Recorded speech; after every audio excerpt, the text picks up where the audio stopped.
Hello, my dear viewers. I'm Olga Demchuk, a researcher of the inner world of personality.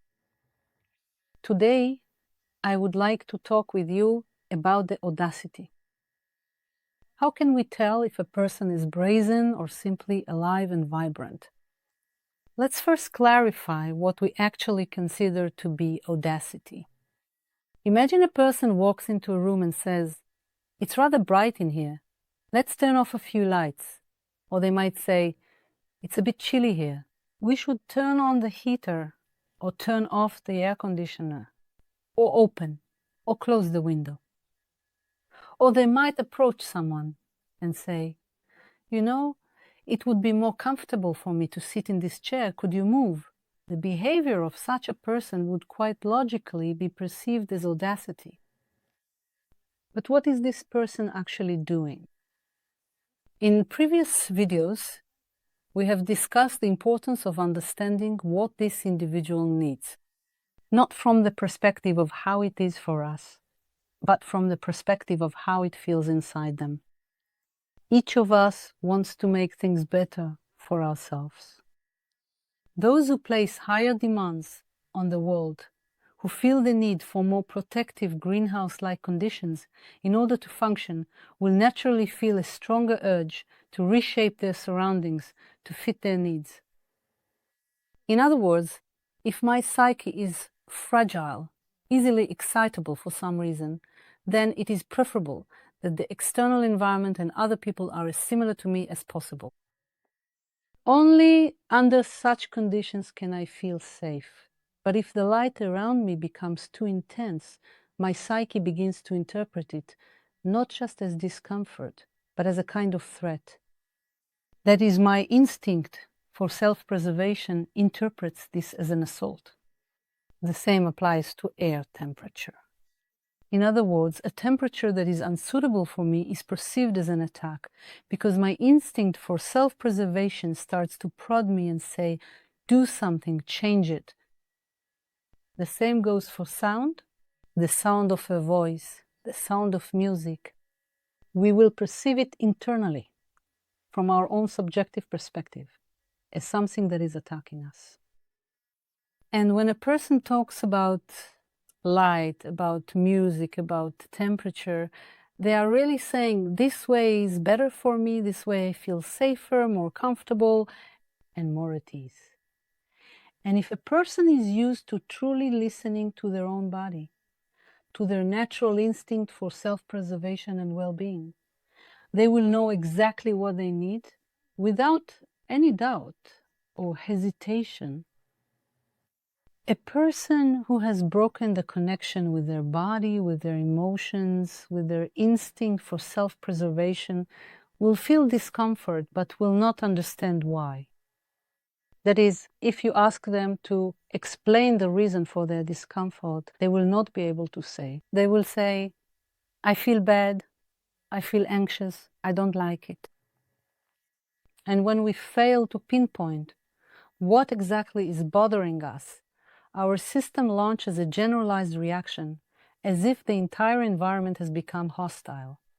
That is, everything starts to irritate us. Absolutely everything.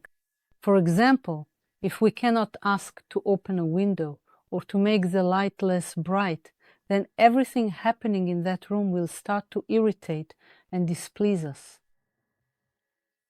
But in moments when we try to adjust the external world to suit ourselves, it is important to understand that this is our subjective perception. Because the phrases, "I feel hot" and "it's way too hot in your place" are essentially different. I feel hot. I'm speaking about myself. It's hot in your place. This is already a complaint directed at the external world. And a person who says this with a sense of complaint will immediately be perceived by others as brazen and as someone attacking them. So you see, the way something is phrased is important here. In addition to phrasing, the tone is also important. But it is also important whom you are saying this to. Some people will perceive a statement like I feel hot or I don't like something as a personal attack. We also talked with you last time in last Friday's session about the idea that if I am not being praised, it means I am being criticized. In other words, if other people have no boundaries, then anything you say about yourself will be perceived by them as a complaint and as a reflection of their own inadequacy. For example, when two people are close friends, live together as a family, or work together as colleagues, expressing that something is unpleasant or uncomfortable for you is only possible when you are with someone who is truly able to handle it and respond appropriately, someone who is able to perceive another person's statement not as a message about their own shortcomings. If, however, the other person lacks boundaries, they will be very sensitive and will take everything personally. Let's hypothetically imagine two friends. One of them is telling the other about how she had a fight with her husband and how bad her husband is. She keeps talking about it and talking. She talks about it for half an hour and then for an hour. For the second friend, it already became unbearable within the first half hour. But she continues to endure it because she is afraid of offending her friend or simply does not know how to say it. She could say, "Stop doing this," and that would lead to a conflict. It would turn into a scandal. If she says, for example, "I can't listen to this anymore, let's change the subject. You seem to be fixated on this," and the other friend is reasonable enough, then together they can create a space for comfortable communication. In other words, both of them will feel comfortable. There will be minimal tolerance required and maximum comfort for both. So it is important to express what you like or dislike, choosing the right way to say it. And it is also important to understand whether the other person can handle it or not. Because the other person might react with hurt feelings, might remember it and seek revenge, or might enter into a conflict. That is, when we talk about what we like or dislike, we need to understand that a conflict may arise. And in this conflict, we can only endure if we ourselves do not get angry, if we ourselves do not become nervous. If, however, we respond to the other person's outburst of aggression with our own outburst, it will turn into a mud fight. We will not be able to clarify anything or figure out who said what. In other words, honest and truly genuine relationships create the opportunity for everyone to feel comfortable. The second point, many people do not allow themselves to speak about what they dislike. They endure it. And every person has a certain perimeter of what is permissible. This is allowed, but that for some reason is already forbidden to me. And if another person allows themselves to do something beyond this perimeter, then my instinct for self-preservation, which defines this circle of safety for me, warning me not to cross it, or I could be harmed, will automatically react to the other person as if they are a threat. In other words, by their behavior, they are showing that it is acceptable for them, while it is not acceptable for me. Therefore, it should not be acceptable for them either, so that we both remain in equal conditions. That is, any behavior by another person that is forbidden to us will be perceived as audacity. We want the rules of the game to be the same for everyone. If something is forbidden to me, then it should be forbidden to you as well. If I remain silent, then you should remain silent too. If I endure, then you should endure as well. And any behavior by another person, whatever it may be, that differs from our set of rules, will be perceived as audacity. And there is another important point about audacity. Each of us wants to create a space where we feel as comfortable as possible, and where we have the greatest sense of permissiveness. In other words, I do whatever I want. It is precisely in such a space that we feel the most relaxed. We do not need to control ourselves in any way.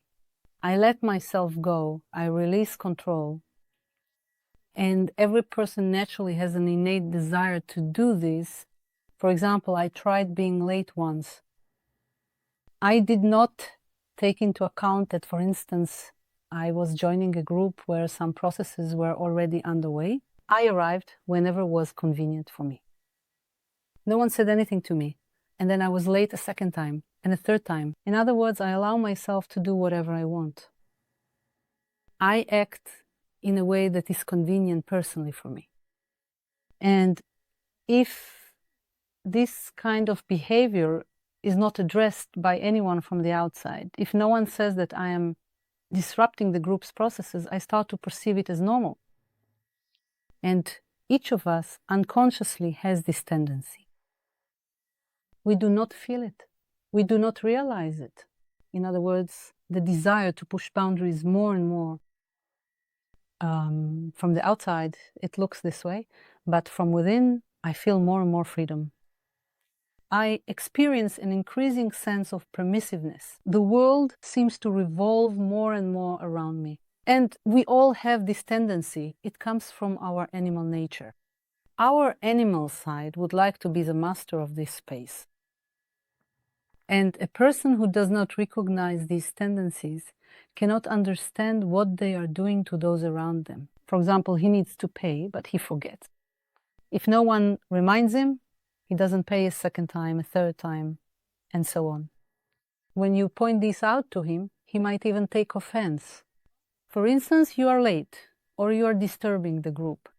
A person perceives this as an attack, because, as we remember, our ideal self will interpret any lack of praise as an assault on itself.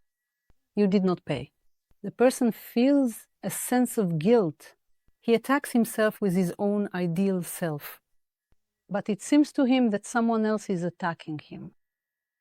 And here it is important to understand your own tendencies. But it is also important to understand the tendencies of other people. That is, from within, this desire for permissiveness will push us towards certain actions. And we may not so here, it is important to understand what is actually happening. In other words, to understand, if I am late to the group, how does that affect the group? You see, we begin to develop an objective reality.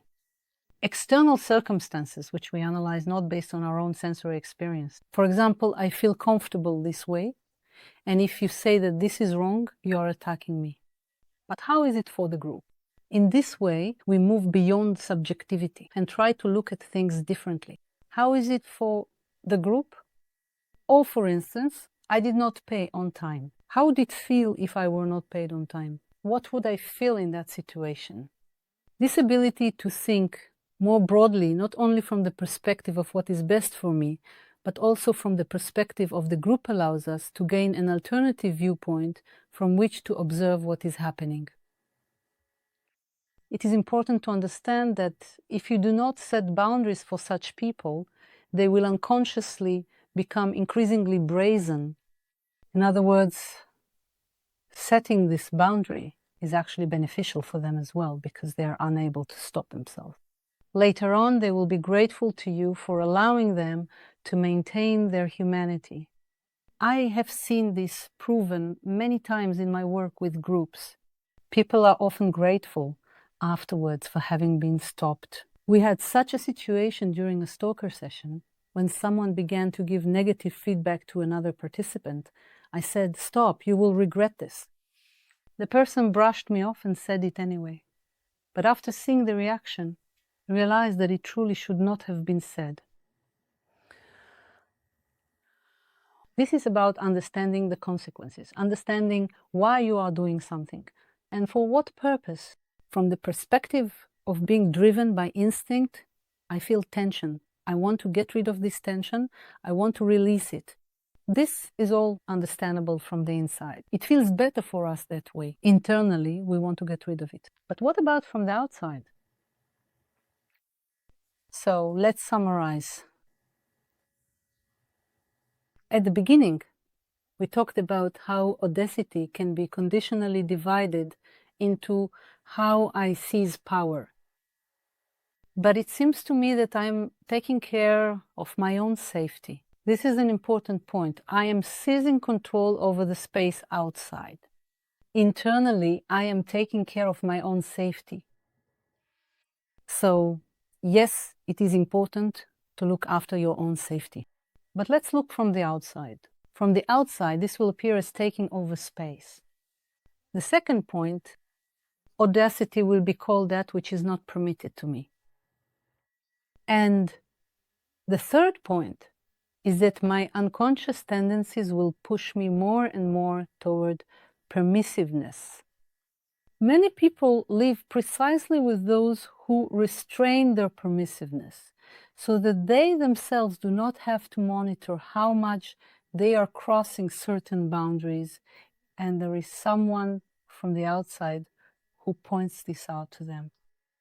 Usually, spouses who have been together for a long time tend to compensate for each other in this way. Each person serves as a kind of wall against which this runaway cart can come to a stop.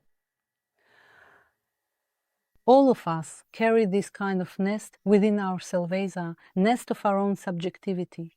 We are like little fish living in an aquarium, and we would like both the water in this aquarium and the oxygen content to be just right for us. When we bring this aquarium somewhere else, the external environment will, of course, come into conflict with it. In other words, we are constantly in a certain state of conflict with external reality. This is natural, this is normal. It is important to understand that it is not reality attacking us, but rather that reality does not match the atmosphere of our aquarium. In other words, there is a lack of equivalence. It is then important to recognize this, to accept it as our own, and to speak about it as something that simply does not suit me. It's not that you are wrong, it's that it doesn't suit me. It is important to understand to whom you can say this, to whom you cannot, where it makes sense and where it does not. But in any case, taking ownership of all this allows you to reduce the intensity of your emotions. At the very least, the world will no longer seem hostile. So, is it time to become brazen? I also want to tell you that a living persona, true individual, will always appear brazen in the eyes of others. He does not remain silent. He has his own point of view. But in this case, it is very easy to get carried away, to become enamored with your own greatness. This happens when I analyze, not from the standpoint of logic or truth, but when I say, I am a person and do whatever I please. This is a kind of self-admiration, when we appoint ourselves as God. For believers, it seems to be somewhat easier. They have something to rely on, moral principles, whether Christian or from another religion.